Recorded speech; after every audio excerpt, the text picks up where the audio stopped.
Merci d'être là. En plus, c'est ma première présentation devant des vrais gens depuis des mois, je crois. Donc, ça fait longtemps. Ça me fait bizarre de ne pas être face à un ordinateur. Je me présente à mon tour. Donc, je suis Anaïs Valentin et je suis directrice des études chez Fairpection. Fairpection, qui sommes-nous ? En fait, on est une entreprise spécialisée en UX Research. Donc, on accompagne nos clients en fait, dans l'écoute de leurs utilisateurs en vue. Alors, c'est vrai que je crois que je vais copier. Hein. Bon, on est à distance, donc normalement, ça devrait aller. J'essaie de faire au mieux. Hop. Mais c'est vrai que sinon, c'est plus difficile pour parler. Donc, on écoute à travers l'écoute des utilisateurs pour optimiser cette expérience utilisateur. Parce que c'est vrai que chez nos clients, on voit souvent que c'est quelque chose d'assez difficile à mettre en place. Il y a le recrutement des utilisateurs qui prend beaucoup de temps. Et en plus, faut savoir aussi identifier les bons profils d'utilisateurs à interroger. Savoir aussi quelle méthodologie mettre en place, comment la mettre en place, enfin, voilà, être sûr d'avoir le bon dispositif. Et puis, la dernière épreuve, on va dire, c'est passer du constat aux solutions. Je pense que c'est souvent où on se retrouve avec finalement des feedbacks et on ne sait pas trop quoi en faire et comment les transformer. Donc, c'est là qu'on intervient et qu'on accompagne nos clients donc, de manière sur mesure sur la phase donc, du recrutement, que ce soit sur des cibles donc, B2C, B2B et aussi B2B. Évidemment, on mène l'étude, donc quelle que soit la méthodologie, et donc sur les phases d'analyse et de recommandation pour que du côté de nos clients, ce soit facilement actionnable et qu'ils puissent mettre en place des solutions derrière. La différence qu'on essaie de mettre en place, c'est d'avoir vraiment une double expertise, à la fois étude et à la fois conseil UX. Donc on va avoir des profils de user researcher, donc c'est-à-dire plus comme le mien, où on va vraiment intervenir sur la phase de cadrage donc de la méthodologie, du dispositif, de la cible à interroger, et puis des profils plutôt UX designers qui là, eux, vont surtout intervenir sur les phases plus en aval d'analyse et de recommandation. Donc voilà pour qui nous sommes. Et aujourd'hui, l'idée, c'est de vous parler de l'UX Research vraiment dans du domaine de l'UX Research dans son ensemble. Parce que c'est vrai que même l'UX, c'est un domaine qui est encore assez récent finalement, qui est très vaste et qui du coup est parfois un petit peu méconnu. On peut avoir des idées un petit peu réductrices, on va dire. Donc l'idée, c'est de voir finalement quel scope couvre l'UX Research. Donc on va voir que finalement l'UX, c'est pas que du digital, que c'est aussi un petit peu plus que du test d'utilisabilité et enfin que ça va aussi au-delà du test de post-production. Donc ce qu'on appelle post-production, c'est une fois que le site est live en fait, sur de l'existant. Donc pour commencer, comme on vient de le dire, l'UX c'est un petit peu plus que du digital. Alors je ne sais pas à quel point vous êtes familier avec les notions du UX Research, mais bon, du coup je repose quelques bases. C'est vrai que c'est un domaine qui est né et qui s'inspire de différents métiers, de différentes disciplines existantes depuis longtemps. Donc le design, l'ingénierie, le marketing, la psychologie, la stratégie, on aurait pu en mettre d'autres, mais on va dire que ce sont les principales.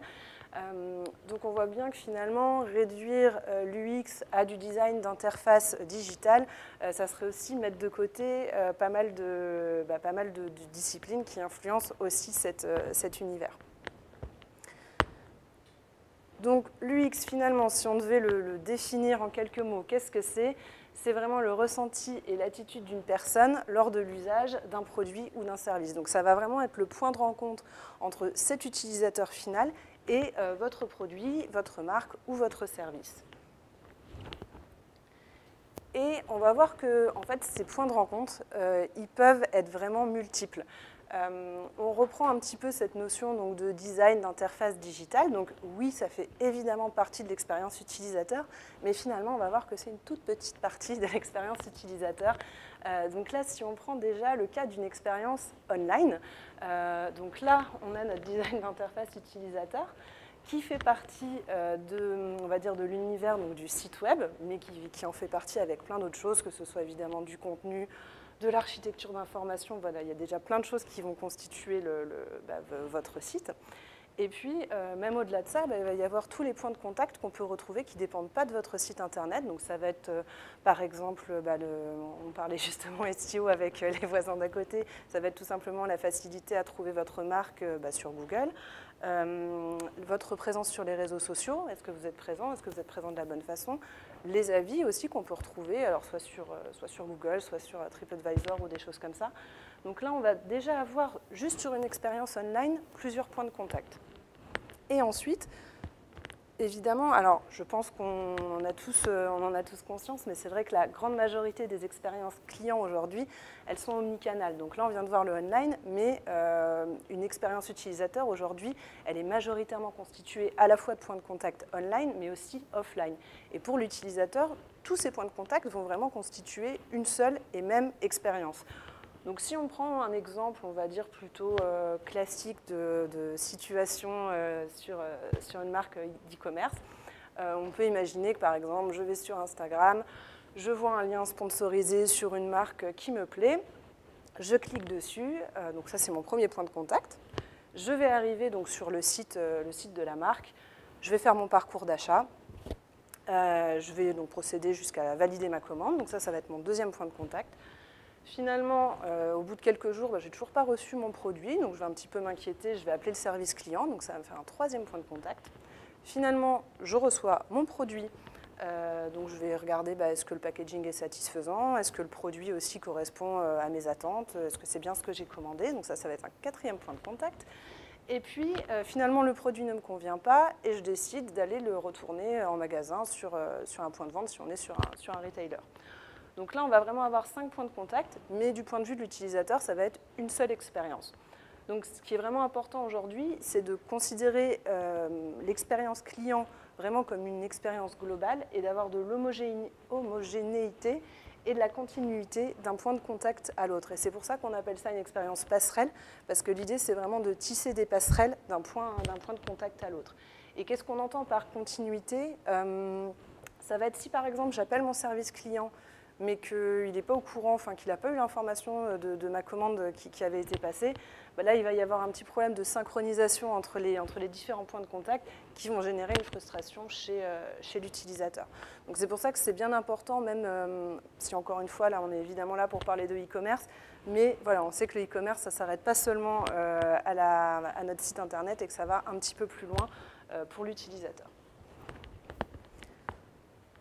Donc ça, c'est pour le côté, on va dire, on a vu que l'UX pouvait avoir une image vraiment UX égale design digital. De la même façon, on peut souvent rattacher l'UX Research à utilisabilité de mon interface. C'est vrai, mais ce n'est pas que ça. Puisque l'UX Research, elle va vraiment permettre d'analyser toute l'expérience utilisateur, donc tout ce qu'on vient de définir ensemble, dans sa globalité. Donc là, c'est une matrice qu'on utilise, nous, pour analyser à chaque fois les expériences utilisateurs qu'on teste. On va avoir un premier niveau de satisfaction, où là, on va retrouver évidemment ce critère d'utilisabilité, mais on va aussi retrouver des critères d'utilité et d'accessibilité. Ensuite, il va y avoir un deuxième niveau de perception. Donc, est-ce que l'expérience donne aussi une bonne image de la marque? Donc là, on va analyser des dimensions de désirabilité et de crédibilité. Et enfin, l'engagement. Est-ce que mon expérience va gérer de l'engagement chez l'utilisateur? Donc, on va avoir des critères d'adoption et évidemment de rétention. Et finalement, c'est la validation de ces trois dimensions, de ces trois niveaux, qui vont permettre d'avoir une expérience utilisateur qui va créer de la valeur pour la marque et pour l'utilisateur, évidemment. Donc, comment on va analyser cette expérience dans sa globalité? Si on rentre un petit peu dans le détail un peu technique entre guillemets. Donc on s'appuie sur plusieurs méthodologies. Là, il y a quelques exemples, mais on aurait pu en mettre d'autres. Donc il y a toutes les méthodologies, on va dire, quantitatives. On va retrouver du sondage, des analytics, etc. Et des méthodes qualitatives, où là on peut retrouver du test utilisateur à distance, des entretiens individuels, du focus group pour les plus connus. Et ces deux approches méthodologiques peuvent et doivent, on va dire, se compléter, dans le sens où sur du quantitatif, on va plus répondre à des questions de quoi et de combien, alors que le qualitatif va permettre de comprendre pourquoi et comment. Donc si on prend un exemple de je suis mes analytics, je vois que sur ma page produit, j'ai un taux d'abandon qui est trop élevé, c'est déjà une information qui est très importante à identifier. Mais finalement, si derrière, on n'a pas de feedback qualitatif de la part des utilisateurs qui vont permettre de comprendre pourquoi, à cet endroit-là, on a les utilisateurs qui quittent notre site, ça va être une information qui est incomplète. Donc c'est pour ça que les deux se complètent et se nourrissent très bien. Et avec ces méthodologies, en fait, ça va permettre de faire vraiment différents types d'études et des types d'études très très variés. Donc, pour rappel, l'idée c'est de montrer que évidemment c'est pas que du test d'utilisabilité, puisqu'on peut faire aussi des choses très exploratoires. Donc découvrir tout simplement ces utilisateurs, leurs besoins, évaluer l'appétence ou la perception d'une offre ou d'un produit ou d'un concept, co-créer aussi évidemment avec les utilisateurs, tester la perception d'une marque sur de l'image par exemple. Évidemment des études de ciblage, je pense que je ne sais pas si tout le monde ici a entendu parler de persona, c'est un mot qui est aussi un petit peu à la mode. On peut parler de typologie aussi, c'est un mot plus ancien mais qui finalement veut dire la même chose. Du test de concept, évidemment, une fois qu'on a nos maquettes ou nos prototypes, c'est bien de pouvoir les confronter à des utilisateurs. Ou même par exemple des études d'opinion. Alors c'est vrai que ça peut paraître un petit peu loin de l'UX, de ce qu'on fait, mais on avait par exemple un client dans l'énergie qui se posait des questions sur le développement et aussi comment communiquer sur une offre d'énergie renouvelable. Et donc on a fait une étude vraiment d'opinion sur les Français, comment ils percevaient la problématique environnementale, quels étaient un petit peu les leviers à actionner pour pouvoir mettre en avant une offre d'énergie renouvelable. Donc il y a vraiment plein de façons d'écouter ces utilisateurs, autres que de juste leur montrer une interface et de leur dire, voilà, testez l'utilisabilité. Donc là, c'est un exemple d'un projet qu'on a fait pour Beep & Go. Beep & Go, donc, qui est une filiale du groupe Sanef, et Sanef qui est donc un des principaux propriétaires de réseaux autoroutiers en France. Donc on est loin du e-commerce, je vous l'accorde, mais c'est un bon exemple on va dire, de projet global. Donc eux, leurs enjeux, c'était vraiment d'investir de manière un petit peu plus large le domaine de la mobilité et de développer de nouveaux services à travers une application pour leurs utilisateurs, donc c'est-à-dire pour les automobilistes. Donc pour ça, ils avaient besoin de comprendre les automobilistes, savoir quel était un peu leur quotidien, leurs attentes, pour pouvoir identifier justement des services, des fonctionnalités à mettre dans cette application. Et donc, pour répondre à cet enjeu et à ces objectifs, on a mis en place pour eux un processus, alors je ne sais pas si ça vous parle, ça s'appelle un processus de double diamant. C'est quelque chose qui est assez connu au niveau du design thinking. Et en fait, ça consiste... Donc pourquoi double diamant? Parce qu'il y a deux diamants, voilà, deux losanges.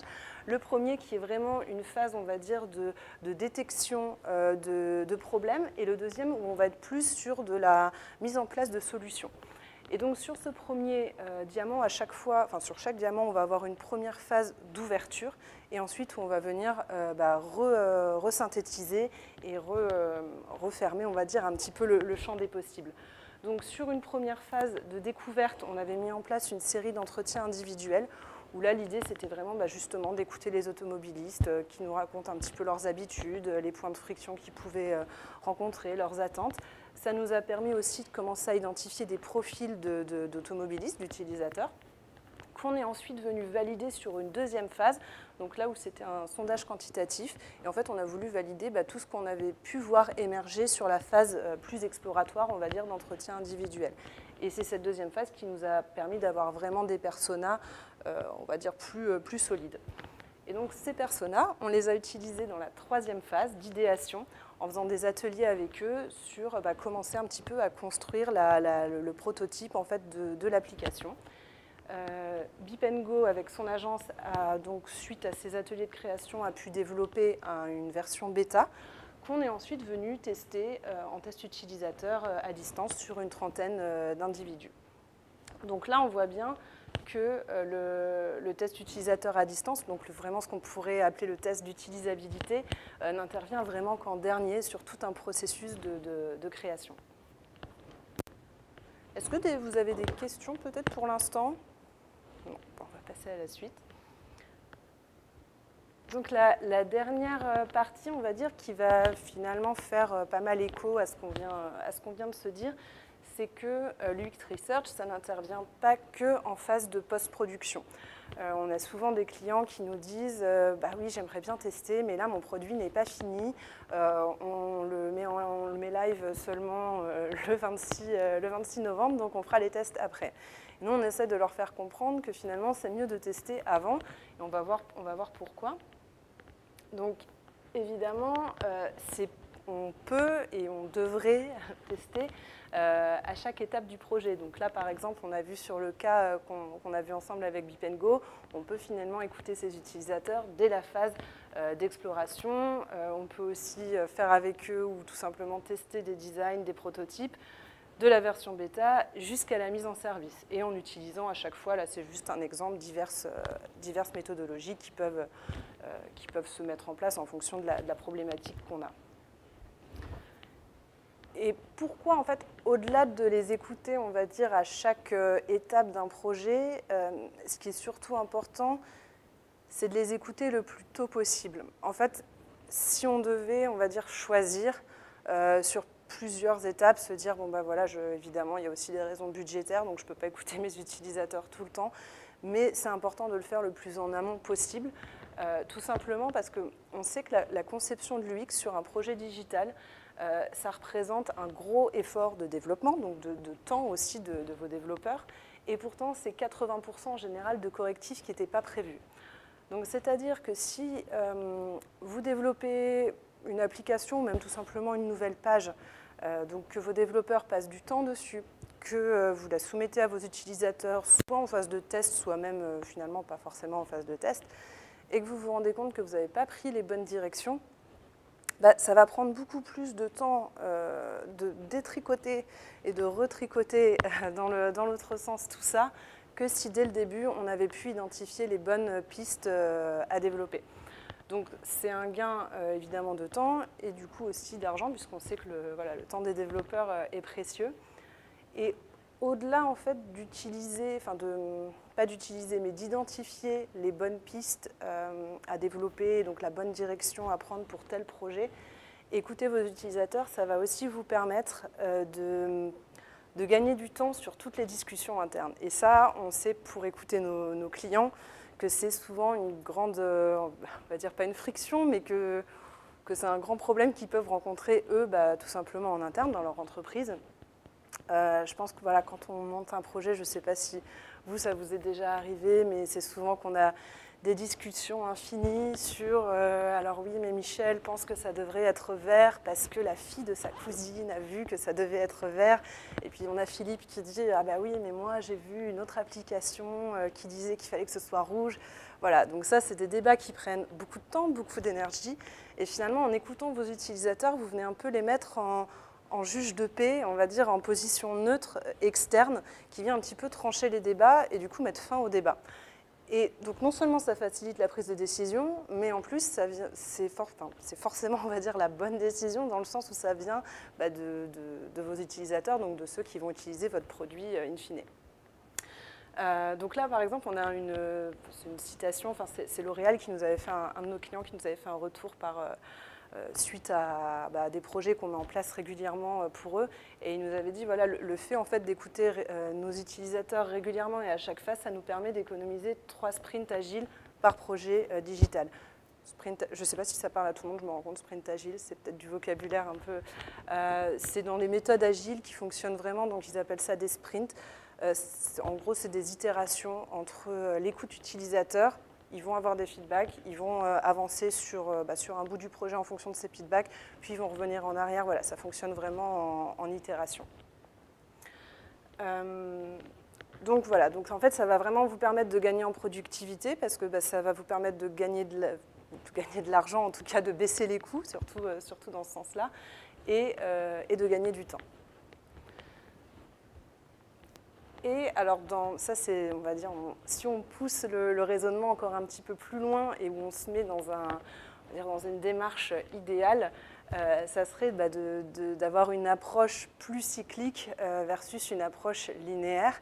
Alors, je vous rassure tout de suite, c'est encore pas dans la majorité, mais encore dans beaucoup de cas, il y a souvent des approches linéaires. Qu'est-ce qu'on appelle une approche linéaire? Ça va être tout simplement, voilà, j'ai délivré un produit, je l'ai testé, j'ai vu les optimisations à faire, on les a mises en place.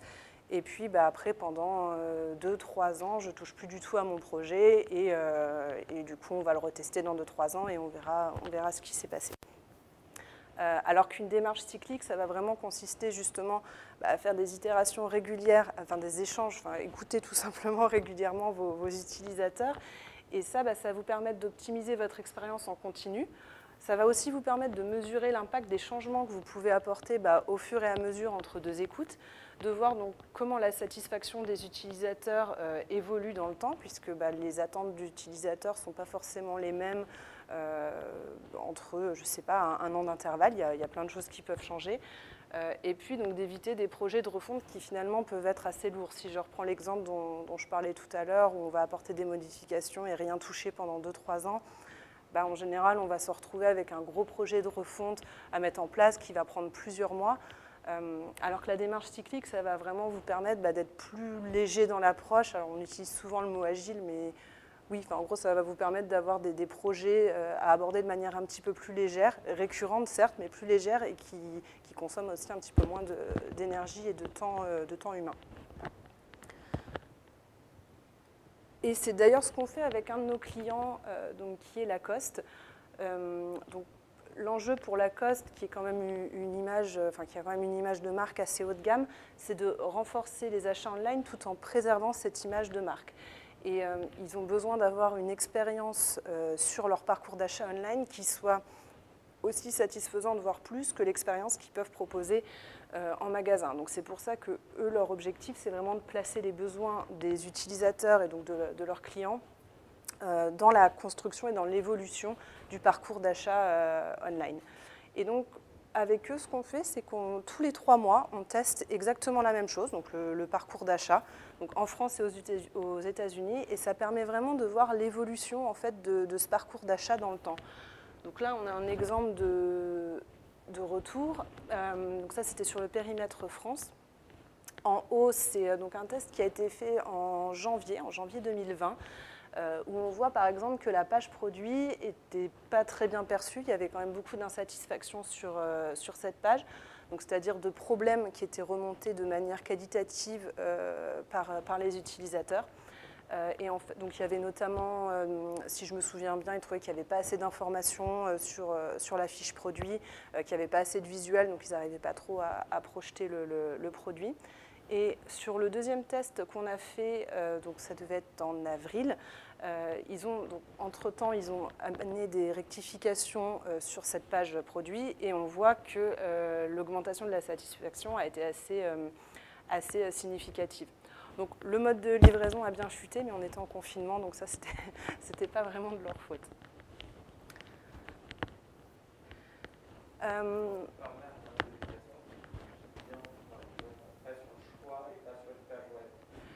Alors c'est une bonne question. Si je reprends le tuk-tuk,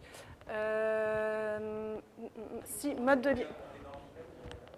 oui, on est avant le mode de paiement, donc on est effectivement dans le choix de la livraison, mais où les délais étaient effectivement annoncés et bien impactés.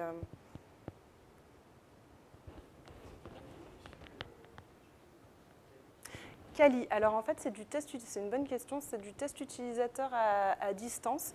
Donc ce qu'on appelle test utilisateur à distance, c'est une méthodologie qui est qualitative, qui est faite en fait avec une autre plateforme qu'on a développée, où en fait les utilisateurs vont faire des feedbacks sous forme de verbatim, donc vraiment qualitatif.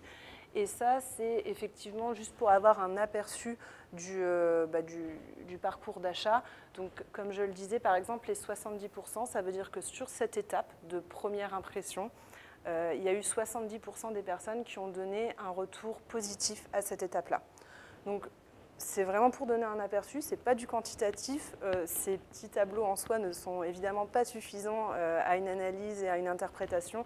C'est vraiment, ça permet en un coup d'œil de voir si par exemple je me mets dans la peau de mon client de Lacoste, je vais voir ces petits graphes, je vais dire, bon, je vais peut-être tout de suite aller voir ce qui se passe à la page produit, donc dans le cas numéro 1, parce que là, a priori, il y a beaucoup d'insatisfaction.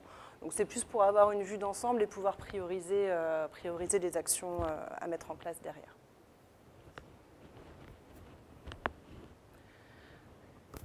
Voilà, donc ça c'est vraiment ce qu'on peut retenir de ce qu'on vient de voir ensemble. Les enjeux de l'UX Research aujourd'hui pour vraiment, on va dire, plus se développer dans les mœurs et donc dans les actions de chacun, c'est vraiment de pouvoir adopter une vision omnicanale et en tout cas vraiment penser l'expérience de manière globale et pas, on va dire, fonctionner en silo, parce que ça c'est encore le cas dans beaucoup d'entreprises. Inclure évidemment les utilisateurs le plus en amont possible, si possible à chaque phase de la conception, et dans l'idéal avoir une démarche cyclique pour une amélioration continue, même si ce sont évidemment des démarches et des process longs à mettre en place, on en a bien conscience. Voilà, je ne sais pas si vous avez des questions. Parfait.